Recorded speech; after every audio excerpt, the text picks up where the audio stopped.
Finally, we have news on Dallas Goedert. A nugget of news, a trade within the division.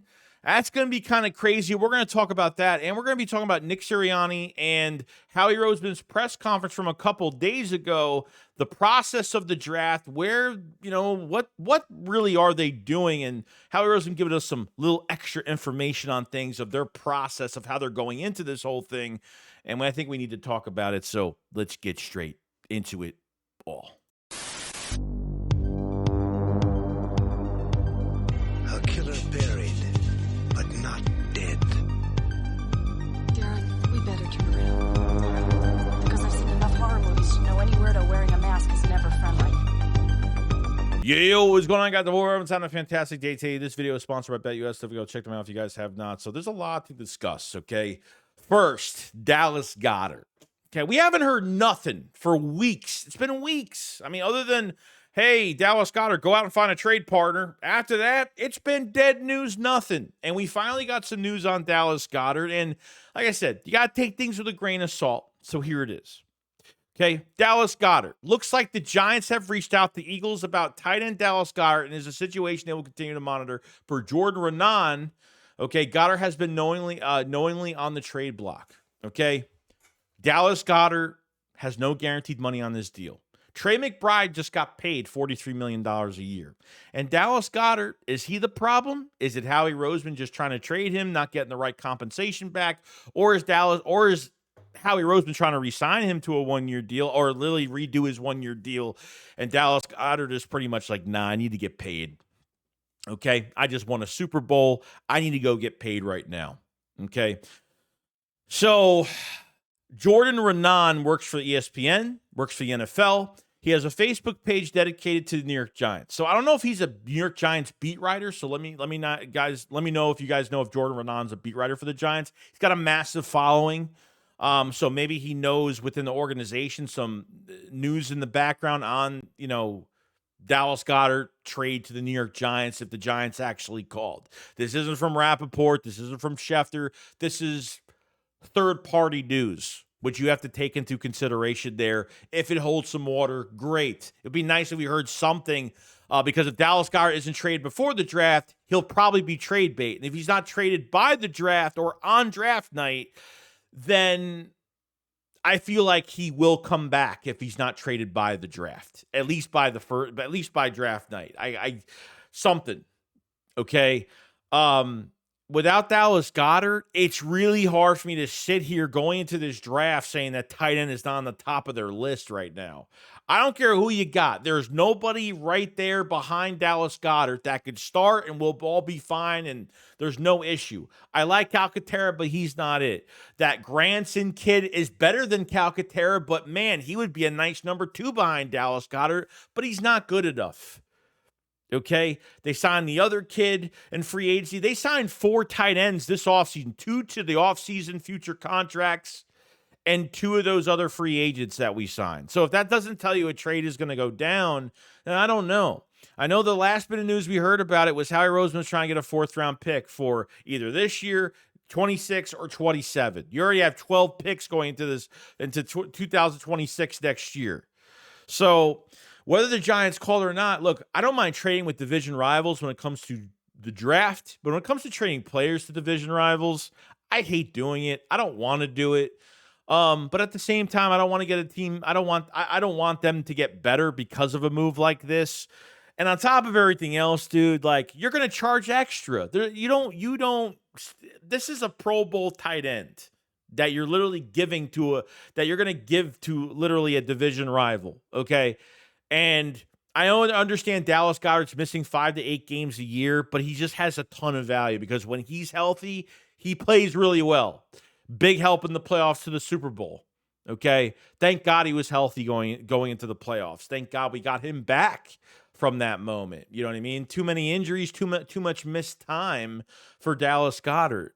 So if the Giants are like, hey, we want to trade for Dallas Goedert, I want a 3rd-round pick. I want a 2nd-round pick. I want something. I need 2 picks. I want 2 picks. Okay, I'm not fucking around when it comes to trading one of our players to go to a division rival that we have to face twice a year now. Okay, you want him on the team, and you're gonna pay an extra price for it. I mean, that's what it is, man. So that's the news on Dallas Goedert. We'll find out more news in the coming days. But like I said, if he's not traded before the draft, then he'll be trade bait on draft night. And if he's not even traded by the draft period, okay, during the draft, at least the entire draft for 3 days, then I feel like he will come back post draft. Okay. So I don't know. I'm very confused on what's going on because we haven't heard anything. Not even a little bit of a rumor. I mean, really nothing. And this could be true, could be not true, could be sort of true. Not sure. But, we'll see what happens when the time comes on Dallas Goedert. Okay. Now, we're going to be going to Howie Roseman, Nick Sirianni's press conference, okay? A lot of good things to take from this press conference, to be honest, because, they have the 32nd pick. We haven't heard from them for a while since really the owners' meetings, but there was some nits and bits of things that I actually really enjoyed kind of listening to from that press conference. And this goes into the draft with the Philadelphia Eagles, and it's the Eagles are putting everything into this draft, everything. And Howie Roseman has some nice things to say about it. And obviously not going to give us answers on what they're doing, but kind of the direction they're kind of going in. So Roseman did say that they don't have 32 players with round 1 grades, that they rarely do. And that's a good thing. Since Nick has been here, their drafts have been excellent. When you hit on 2 guys, you're hitting on 3 guys now in these drafts. But, they're being very picky. They're being some picky people when it comes to, I was going to curse, but I'm not going to do that. They're being very picky about who they're drafting. They're very, very precise of who they're drafting. Okay. Now, he did say that it's going to be based on their draft board. It's not going to be based off of their needs of what they need for the team. Best player available is best player available. So I thought that was really cool. They're looking for value of a player more than a need, and that's great. That's what I've always wanted to hear from Howie Roseman when it comes to these drafts, because the rumors are right now it's going to be Walter Nolan or James Pierce Jr. that they're waiting for. And if both of those guys are gone, they might just say, we're done at DT and defensive end. We're going to wait. We're going to get somebody on this. We're going to trade up on the second day. We're going to find somebody on the second day. They might just go to the next position and get the next guy. So if the defensive ends and DTs go in the early 20s, they might trade up, 5 to 7 spots, whatever, and get the number 1 best safety of this draft.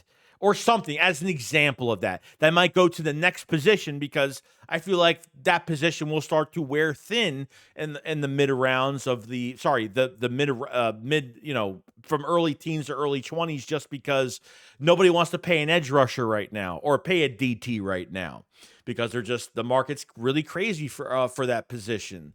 So I really like those words from him. And, because we've always drafted need over anything else. We never, remember, before Nick came, we weren't drafting from SEC schools. I mean, Jeffrey Lurie's not involved in the fucking draft anymore. Thank God. I mean, there's so many good things to take out of it, because it has really changed. It has really changed. And not to say Howie Roseman hasn't had bad picks, but he's had some really good ones the last few years. The only bad thing he's done the last few years, realistically, is the Bryce Huff contract.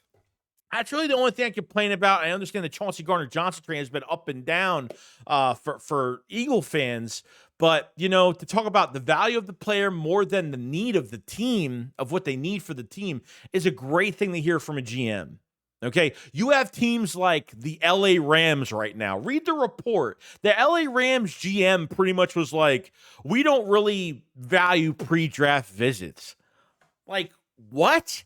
How do you not value a pre-draft visit? That's the time where a guy comes into the building, you get to know them as a person. If he fits the culture of how he is, not just on the field, but that's like a personal moment. You need to know these players personally. And of course, it's the Rams that do that.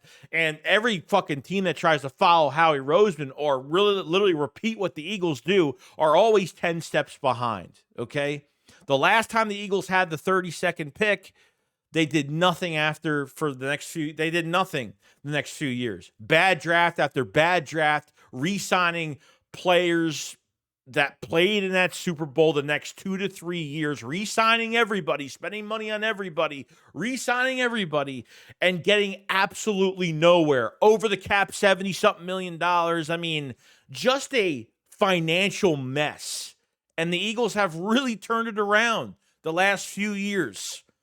Okay, so obviously he's not giving us answers in this press conference of where he's going to go, but it's going to be interesting what they do. You know, I really don't have any more answers than that's what they said, and you know that's their process, and that's why you are literally stealing. And I'm going to tell you something: the Eagles are in the back of the room right now in this draft in that first round. But let me tell you, if somebody slides in this draft, you let somebody slide to the Eagles because they don't like if somebody's in trouble or I don't know. The last time that happened, look what it's just crazy. The last few years have been absolutely insane how this team is being built from the ground up and what it's turned out to be. And you just got to trust this process with Howie Roseman, which I think is absolutely amazing. Now, we're going to be talking about, I know I've been spattering stuff like crazy, in this video, but we've been talking about Jordan Davis for a while. Now, he was asked a question on Jordan Davis. Now, I didn't know this news, that the fifth-year option for Jordan Davis, okay, they need to figure out if that they're going to pick up that fifth-year option. The deadline is on May 1st. Okay, so this is after the draft and right into May 1st. If the Eagles don't pick up that fifth-year option, there's probably a good chance. I'm not saying they can't re-sign him, okay, because they don't have to pick up the fifth-year option. I don't think that means if they don't pick up a fifth-year option, it doesn't mean that they don't want to, re-sign somebody.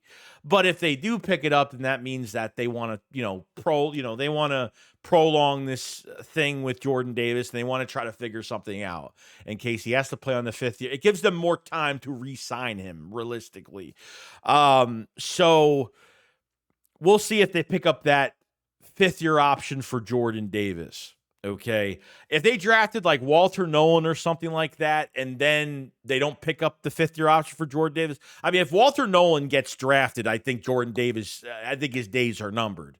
Not this year, obviously. He'll be here this year, but I don't think he'll be in Philadelphia after his fourth year. So I think that's a definite consideration there, and we'll see what happens with that. Now, we did hear more news, obviously. Now, Sirianni was asked a question about tight ends, okay? And really, he's not going to give a strict answer on who they want or whatever, but he says that Nick says he wants a big, strong, fast, tough is what he looks for in tight end prospects. Like I said, I have no idea what they're doing at this tight end position. We could have just connected this to the Dallas Goedert situation because I'm looking at this offense and I'm saying, like, can they play without a number one tight end this year? I mean, they have Saquon. They have a good offensive line. They have three really good receivers right now. And behind that, we need some depth at receiver because we need some competition there. But realistically, they're set. They're set. Can you get away with it? No, I mean, sure, maybe. But realistically, like, if you want to repeat, you got to have – they have got to try to get something done either with Dallas Goedert or – they need to find the next number one guy. That's the future number one guy. It's hard for me to say they're not going to pick this position early, but how early? It's got to be within the first two rounds. I mean, you can't really ignore it, man. Unless there's like a steal in the third round. I mean, I can't see them taking a tight end in the third round. I mean, if they just say, let's just go later for a tight end. You're not trading for a tight end. You're not signing. The Eagles don't want to sign anybody. They're not signing anybody to big bunnies. That's what we do know. So that's pretty much what we got on the tight end situation. It's not really much of an answer, but it's at least something as of right now. So we'll see what happens with that. But other than that, guys, that's pretty much it. I mean, we got a little bit of a sample size of stuff from Howie and Nick and discussing the process of the draft. And I love what Howie Roseman had to say. Let me know what you guys thought about that. We talked about his process and we talked about Dallas Goedert going to the Giants. How do you feel about that? Do you think this report holds any water whatsoever? And is it Howie Roseman Or is it Dallas Goedert being the issue? Is Dallas Goedert wanting to get paid more money? Or is it, Howie Roseman just hasn't found the right draft compensation, that he wants in return for Dallas Goedert? And if it's for the New York Giants, if it's for a trade within the division, you better charge for an extra pick. I want an extra pick this year if that's the case. I'm not giving him up for one pick straight up. No. Not happening. Not happening. So that's pretty much about it, guys. I hope everyone has a fantastic day. Make sure you subscribe to the channel for more Eagles news every single day. And make sure you like the video because it helps out tremendously. Sorry, I was kind of going all over the place in this video.